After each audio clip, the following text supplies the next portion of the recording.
अस्सलाम वालेकुम स्टूडेंट्स, आज हम यूनिट नंबर 7 की एक्सरसाइज नंबर 7B करेंगे।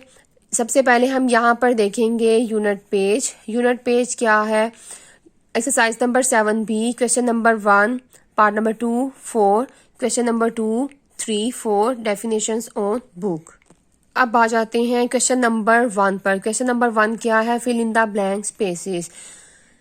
क्वेश्चन नंबर 1 का पार्ट नंबर 2 जो है उसे हमने सोल्व करना है। उसमें क्या हमारे पास गिवन है? कॉस्ट प्राइस है 48 रुपीज, सेलिंग प्राइस हमने फाइंड करनी है, प्रॉफिट जो है वो हमने फाइंड करना है। Profit in percentage is equal to 15 rupees. हमारे पास जो कॉस्ट प्राइस है बुक पर लिखी हुई है 48 रुपीज गिवन है। सेलिंग प्राइस हमने फाइंड करनी है, प्रॉफिट जो है वो रुपीस में हमने फाइंड करना है, प्रॉफिट जो है वो परसेंटेज में गिवन है। हमने इन दोनों को फाइंड करना है, सेलिंग प्राइस को और प्रॉफिट को जो है वो फाइंड करना है। प्रॉफिट को हम सबसे पहले फाइंड करने के लिए हमारे पास जो है वो फॉर्मूला क्या है? Profit in percentage is equal to profit over cost price into 100%। Profit जो है वो परसेंटेज में है, कितने परसेंट है? प्रॉफिट परसेंटेज जो है वो बताई हुई है 15%। प्रॉफिट जो है वो हमने फाइंड करना है, इसकी वैल्यू पुट कर दी है। और उसके बाद जो कॉस्ट प्राइस है उसकी वैल्यू गिवन थी, क्या है? 48 रुपीज है, वो यहाँ पर हमने वैल्यू पुट कर दी है। उसके बाद क्या है? 100% जो है वो एज इट इज आ जाएगा। फाइंड क्या करना हमने? सबसे पहले प्रॉफिट जो है वो फाइंड करना है। प्रॉफिट फाइंड करना है, 15 जो है वो एज इट इज लिख लेंगे। उसके बाद ये 48 जो है वो यहाँ पर डिवाइड हो रहा है, जब इक्वल के दूसरी साइड पर जाएगा तो क्या होगा? मल्टीप्लाई हो जाएगा। डिवाइड हो रहा हो तो इक्वल के दूसरी साइड पर जब जाते हैं, लेकर जाते हैं उस वैल्यू को, तो वो मल्टीप्लाई में चेंज हो जाती है। यहाँ पर जो 100 है मल्टीप्लाई हो रहा है, जब हम इसे इक्वल की दूसरी साइड पर लेकर आए हैं तो ये जो मल्टीप्लाई है किसमें चेंज हो जाएगा? डिवाइड में चेंज हो जाएगा। 15 को मल्टीप्लाई करेंगे 48 के साथ तो हमारे पास क्या आया? 720 आया। उसके बाद डिनोमिनेटर में क्या आया? 100 आया। 720 by 100, profit is equal to 720 by 100। ये जीरो जो है इस जीरो से कैंसिल हो गया। प्रॉफिट किसके इक्वल आया? 7.2 रुपीज के इक्वल आया। हमारे पास हमने क्या क्या फाइंड करना था? एक तो हमने प्रॉफिट फाइंड करना था, दूसरी हमने क्या वैल्यू फाइंड करनी थी? सेलिंग प्राइस जो है वो हमने फाइंड करनी थी। अब यहां पर देखेंगे profit is equal to selling price minus cost price. इस प्रॉफिट के फॉर्मूले से हमने क्या करनी है? सेलिंग प्राइस फाइंड करनी है। प्रॉफिट जो है वो हमारे पास उसकी वैल्यू क्या आई थी? हमने अभी फाइंड किया था, वो कितनी आई है? 7.2 rupees is equal to selling price हमने फाइंड करनी है, कॉस्ट माइनस का साइन। कॉस्ट प्राइस हमें जो थी वो गिवन थी 48 रुपीज, 48 रुपीज इसकी वैल्यू पुट की है। सेलिंग प्राइस फाइंड करनी है 7.2 एज इट इज हम यहाँ पे लिख लेंगे। उसके बाद यहाँ पर ये 48 माइनस हो रहा है, इक्वल की जब दूसरी साइड पर हम लेकर आएंगे तो क्या होगा? वो प्लस में चेंज हो जाएगा। 7.2 को हम प्लस करेंगे 48 में तो हमारे पास सेलिंग प्राइस किसके इक्वल आएगी? 55.2 के इक्वल आएगी। इट्स मीन यहाँ पर जो सेलिंग प्राइस क्या है वो 55.2 है और प्रॉफिट कितना है? 7.2 के इक्वल है। हमने प्रॉफिट भी फाइंड कर लिया और सेलिंग प्राइस भी जो है वो फाइंड कर ली। अब हमने नेक्स्ट पार्ट नंबर 4 करना है। नेक्स्ट क्वेश्चन नंबर 1 का पार्ट नंबर 4 है। कॉस्ट प्राइस जो है वो हमने फाइंड करनी है, सेलिंग प्राइस जो है वो गिवन है 256 रुपीज है, प्रॉफिट क्या है? वो कितने रुपीज है? 56 रुपीज है। प्रॉफिट इन परसेंटेज वो हमने फाइंड करना है। सबसे पहले हम इस पार्ट में देखेंगे, क्वेश्चन नंबर के 1 के पार्ट नंबर 4 में हमारे पास सेलिंग प्राइस भी है और प्रॉफिट भी है। कॉस्ट प्राइस जो है वो हमने फाइंड करनी है, प्रॉफिट इन परसेंटेज, परसेंटेज में जो प्रॉफिट है ना वो हमने फाइंड करना है। प्रॉफिट रुपीज में हमें गिवन है, रुपीज में हमें दिया हुआ है। फाइंड करने के लिए हम क्या करेंगे? कॉस्ट प्राइस जो है वो फाइंड करने के लिए हमारे पास फॉर्मूला क्या होना चाहिए? Profit is equal to selling price minus cost price. जब हमारे पास क्वेश्चन में प्रॉफिट या प्रॉफिट परसेंट दिया हुआ होगा, हमने कॉस्ट प्राइस या सेलिंग प्राइस फाइंड करनी होगी, तो हम किस फॉर्मूले से करेंगे? इस प्रॉफिट वाले फॉर्मूले से हम जो है वो फाइंड करेंगे। Profit is equal to selling price minus cost price. Profit कितने रुपीज का हुआ था? 56 रुपीज का प्रॉफिट हुआ है। उसके बाद सेलिंग प्राइस है, उसकी वैल्यू गिवन है तो वो कितनी है? वो 256 रुपीज है, माइनस का साइन, कॉस्ट प्राइस क्या है वो हमने फाइंड करनी है। अब यहाँ पर देखेंगे हमने कॉस्ट प्राइस फाइंड करनी है तो इक्वल के हम दूसरी साइड पर ले आएंगे, ये जो माइनस थी इक्वल के दूसरी साइड पर आई तो वो पॉजिटिव हो गया। कॉस्ट प्राइस जो है 256 है, 256 एज इट इज रहेगा। प्रॉफिट जो है वो 56 रुपीज था, इक्वल के जब हम दूसरी साइड पर लेकर आए इसे 56 को, यहाँ पर वैल्यू क्या थी, पॉजिटिव थी, इक्वल के दूसरी साइड पर आके वो क्या हो गई, वो नेगेटिव हो गई, माइनस में चेंज हो गई। 256 में से हम माइनस करेंगे 56 को, हमारे पास जो कॉस्ट प्राइस आई है वो किसके इक्वल है, 200 रुपीज के इक्वल है। इट्स मीन हमारे पास जो कॉस्ट प्राइस है वो कितनी आई है, 200 रुपीज है। अब हमने क्या करना है, हमने कॉस्ट प्राइस जो है वो फाइंड कर ली है। अब हमने नेक्स्ट क्या करना है, प्रॉफिट इन परसेंटेज, परसेंटेज में जो है वो प्रॉफिट फाइंड करना है। परसेंटेज में जब हमने प्रॉफिट फाइंड करना है तो उसका फॉर्मूला क्या है, profit percent is equal to profit by cost price into 100%।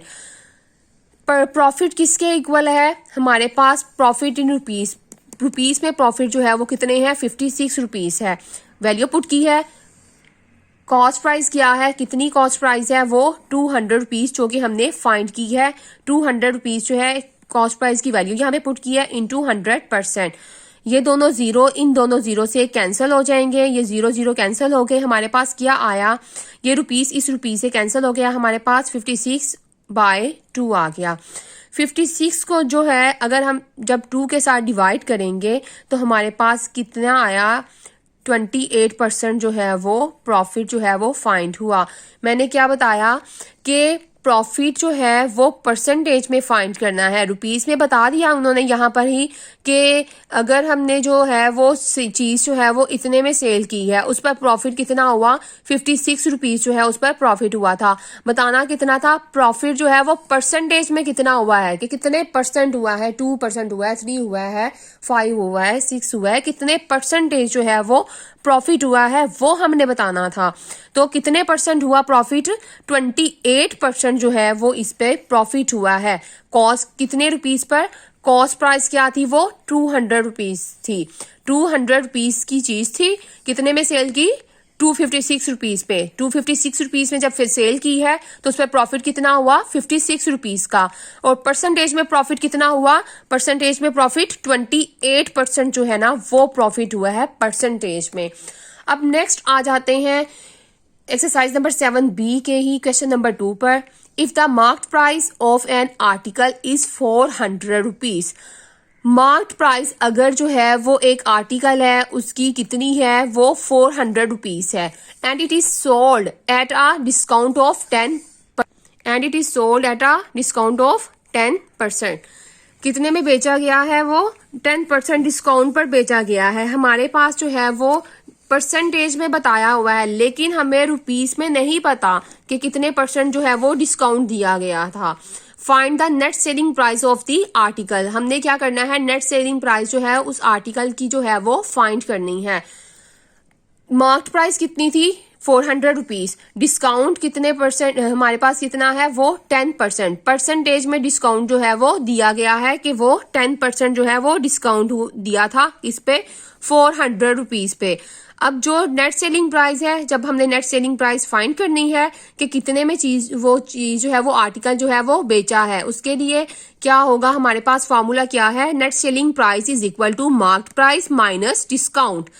हमने नेट सेलिंग प्राइस जो है वो फाइंड करनी है, मार्क्ड प्राइस जो है वो हमारे पास गिवन है, क्वेश्चन में बताई हुई है आर्टिकल की जो मार्क्ड प्राइस है उसके ऊपर। अब मार्क्ड प्राइस क्या, उस आर्टिकल के ऊपर जो कीमत लिखी हुई है उससे हम क्या बोलते हैं कि वो मार्क्ड प्राइस है। Marked price minus discount, discount जो है माइनस डिस्काउंट, डिस्काउंट जो है वो परसेंटेज में बताया है कि इस पर जो है वो डिस्काउंट जो है वो 10% जो है वो दिया गया है। अब हमारे पास जो है वो डिस्काउंट जो है रुपीस में नहीं है, परसेंटेज में बताया है। सबसे पहले हम क्या करेंगे, डिस्काउंट को रुपीस में फाइंड करेंगे। क्या, किस तरह से फाइंड करेंगे, discount in rupees is equal to 10% of marked price. 10 denominator में परसेंट की प्लेस पर क्या आ जाएगा, 100 आ जाएगा, इनटू ऑफ की प्लेस पर मल्टीप्लाई का साइन होगा, उसके बाद इनटू मल्टीप्लाई का साइन रुपीस 400 मार्क प्राइस क्या है वो रुपीस में दी हुई है, 400 आ गई है। मार्क प्राइस, अब जो 10% किसका है, मार्क प्राइस का है, ठीक है, जो कि मार्क प्राइस है 400। ये दोनों जीरो इन दोनों जीरो के साथ कैंसिल हो जाएंगे। क्या आया, 10 रह गया और यहाँ पर क्या आया है 4। 10 को 4 के साथ मल्टीप्लाई करेंगे, हमारे पास डिस्काउंट जो है वो कितना आया, 40 रुपीज आया है। डिस्काउंट जो है वो हमने फाइंड कर लिया, रुपीज पे कितने रुपीज आया, 40 रुपीज आया। क्वेश्चन में क्या था, परसेंटेज में गिवन था। अब हमने क्या किया, रुपीस में इसे फाइंड किया। अब नेक्स्ट हमने क्या फाइंड करनी थी, बेसिकली नेट सेलिंग प्राइस जो है वो फाइंड करनी थी कि कितने में चीज जो है वो बेची है। Net selling price is equal to mark price minus discount. Mark price क्या थी उस आर्टिकल की, 400 रुपीज थी। 400 रुपीज लिखी है, इसकी वैल्यू पुट की है, उसके बाद माइनस का साइन एज इट इज आ जाएगा। डिस्काउंट है, रुपीज में हमने फाइंड किया है। सबसे पहले यहाँ पर 40 रुपीज जो है वो डिस्काउंट आया, 400 में से माइनस करेंगे हम 40 को, तो हमारे पास नेट सेलिंग प्राइस क्या आई है, 360 रुपीज आई है। इट्स मीन जो हमने वो आर्टिकल बेचा है वो कितने में बेचा है, 360 रुपीज में जो है वो बेचा है। अब नेक्स्ट आ जाते हैं डायरी पर। डायरी क्या है हमारे पास, एक्सरसाइज नंबर 7B जो है उसका क्वेश्चन नंबर 1, पार्ट नंबर 2 और पार्ट नंबर 4 जो है वो प्लस क्वेश्चन नंबर 2 जो है वो आपने करना है, उसकी कॉपी पे सॉल्व करना है। पार्ट नंबर 2, 4 और क्वेश्चन नंबर 2, और साथ इसकी प्रैक्टिस भी करनी है।